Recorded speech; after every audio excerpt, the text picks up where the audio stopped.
Hi everyone, welcome to video 4.1.3 for the Legal Studies guy.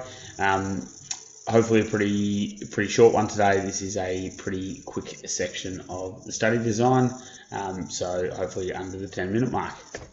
Our quote today from the Dalai Lama, really good one. My religion is very simple. My religion is kindness. So hopefully if you're watching this, I would recommend that everyone go out from here after watching this and do one thing that's kind for someone. So today, as I said, pretty quick, 4.1.3, we are looking at the significance of section 109 of the Australian Constitution. Basically, the only specific section of the Constitution that is referenced in the study design. Therefore, that means that you may, I rephrase, section 7 and 24 are mentioned in regards to a case later on. But essentially, if a section is specifically mentioned, as it says there, section 109, that means that a question could just be explain section 109 of the Constitution. And the idea being that you have to recognise, okay, 109 is this. So recognise and identify what you have to talk about and then be able to explain it. It won't ask you the question. It won't give you hints to the prompt. It will just say section 109 and you need to know where to go with it. Our key skill is discuss the significance of section 109. An interesting use of the skill or task word discuss there, which we'll unpack a little bit later on. But effectively, what is section 109 of the Constitution, our key knowledge, and why is it important? So why is it an important section they say we need to know? It's important because I'd ask you to consider this question.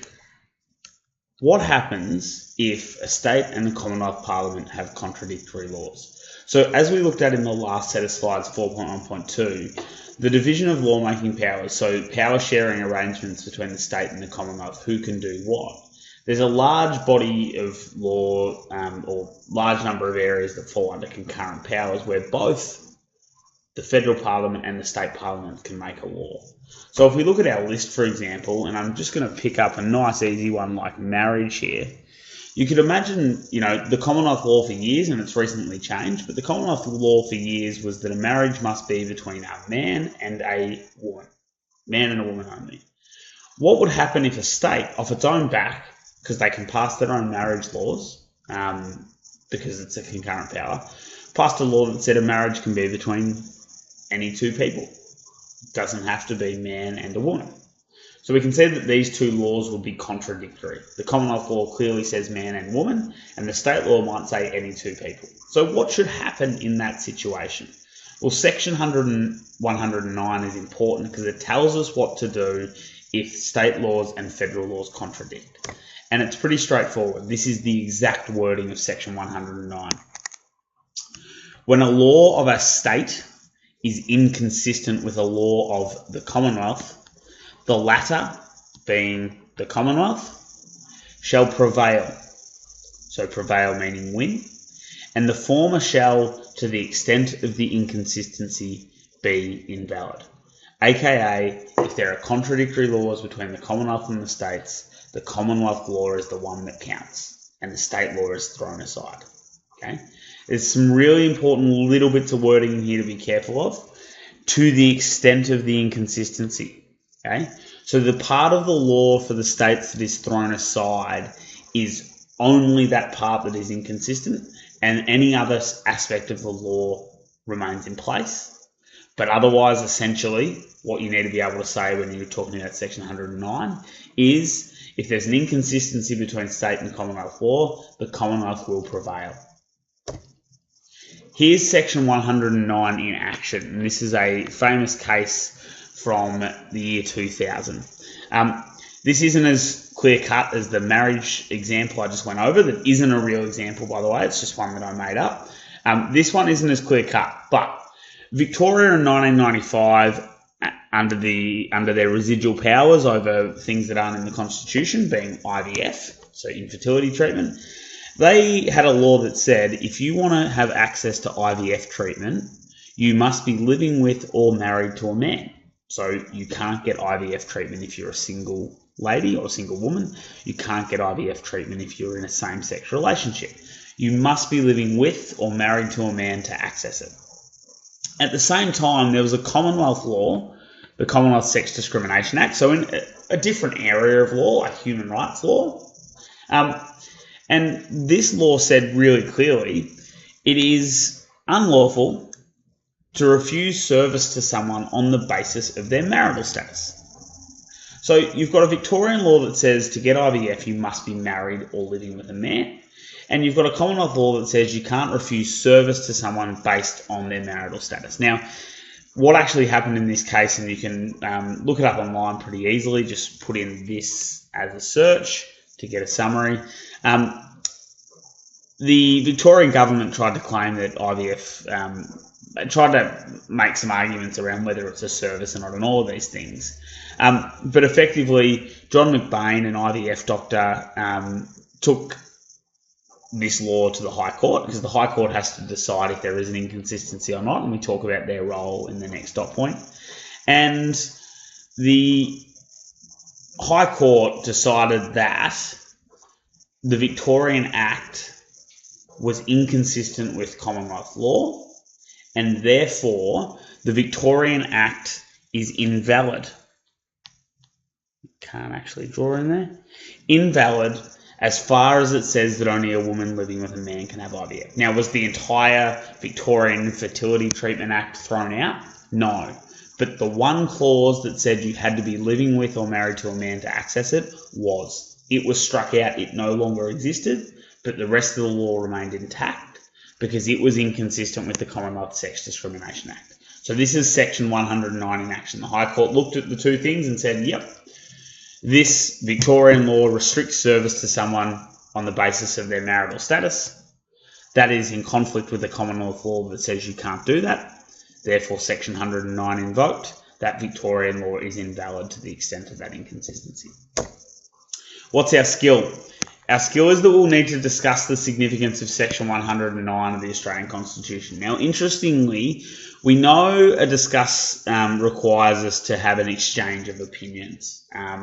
So this is where it gets a bit dicey with this, and this study design is perhaps a little bit unclear at times, is it's sort of hard. Are we discussing whether 109 is insignificant in some way? And I've got some thoughts on that. But first I want us to look at this practice question. And this question was from the 2016 Legal Studies exam. And it says, why is it possible for a Victorian law to be in conflict with an existing Commonwealth law? And pretty straightforward. Hopefully you've picked up already that this question straight away needed an explanation of concurrent lawmaking powers. That some lawmaking powers are shared between the Commonwealth and states. Therefore, they can both make laws, and these laws may end up being contradictory. What followed was, in your answer, describe the impact that Section 109 of the Constitution could have on a Victorian law.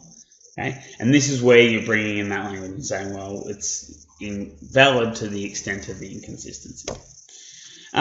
This was done 2.8 out of 5 on that exam, and I've included the examiner's report here. This is the bit we want to look at in a minute, because this is the example of the sample, or this is the sample response. If we do just look in here, you'll see that the first part of the question required an understanding of concurrent lawmaking powers, that both Victoria and Commonwealth can legislate in certain areas. Pretty simple. The discriminating factor in the second part of the question was the level of detail and the ability to understand how Section 109 impacted on that law. So the significance of Section 109, which is in this study design. And this required a good understanding of the words of that section. So a good understanding of this exact wording of Section 109 was needed. So I'd say you want to write that down. And in particular, an understanding that only those parts of the Victorian law that are inconsistent will be invalid, meaning that they will be of no force and effect as law in Victoria. So only the parts that are inconsistent, so only to the extent of the inconsistency. The study design said that was, or the examiner's report said that was vitally important that you know that. Sample response, I won't read it out to you word for word because I know you can read and you can pause this and look at it. But you'll see just a nice simple explanation of concurrent lawmaking powers to start, and then an understanding of how Section 109 works. It doesn't work in and of itself. It is not automatic. The law must be challenged in the High Court, which we'll talk about in a moment. The High Court can determine if it's inconsistent or not. If it is deemed to be inconsistent or in conflict, then Section 109 says to the extent of the inconsistency, the state law will be invalid. That means that parts of the Victorian law that are inconsistent have no validity. So pretty clear, just saying, hey, got to go to the High Court to get it looked at. The High Court will try and pick out the bits that are inconsistent. They'll get thrown out. Rest of the law still remains. Okay? And that's where I think we have to understand, or that's where we might need to exchange opinions and discuss, is this idea that it does have impact on the parts of the law that are inconsistent, and it does have impact once the High Court becomes involved, like someone has to go to the High Court.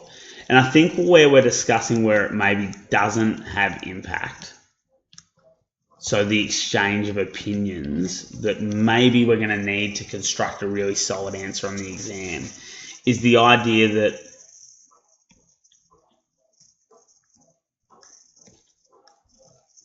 not all of the law is invalid,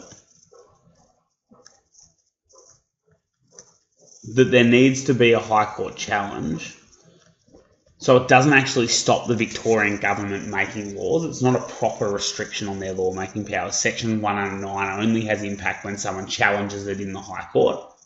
And fundamentally, it doesn't stop Victoria, like kind of extending on that. It doesn't stop Victoria making laws. And my dog just had a mini heart attack outside, hence me jumping there for a minute, and I better check on how he's going in a moment. So that's where I think we're going with the discuss side of things. How is it significant, or how does it have impact, but how doesn't it? And that's the idea that it's only parts of law that are invalid, that it doesn't actually stop Victoria making laws. Still got a link to Parliamentary Education Office, and this link here, and again, I would recommend just doing the search for the case name from before, so John McBain versus State of Victoria and others. But this link here goes to a nice summary of that case, so you can get a bit more of an understanding of how Section 109 impacted that. At the end of the day, we were looking to answer the essential question of what is Section 109 of the Constitution and why is it important? Hopefully you are able to now say that it's important because it potentially makes some state law invalid. It's important because it allows us to understand what happens if there is an inconsistency between the state and the Commonwealth, as opposed to leaving that unchecked. I'm going to go outside and check that my dog is all right. I'm not sure if you can see him from the camera there, but there he is hanging out at the door. This has been another video for the Legal Studies guy. Make sure to subscribe, YouTube, like us on Facebook, and yeah, sign up for your email at the website so you can get all the updates.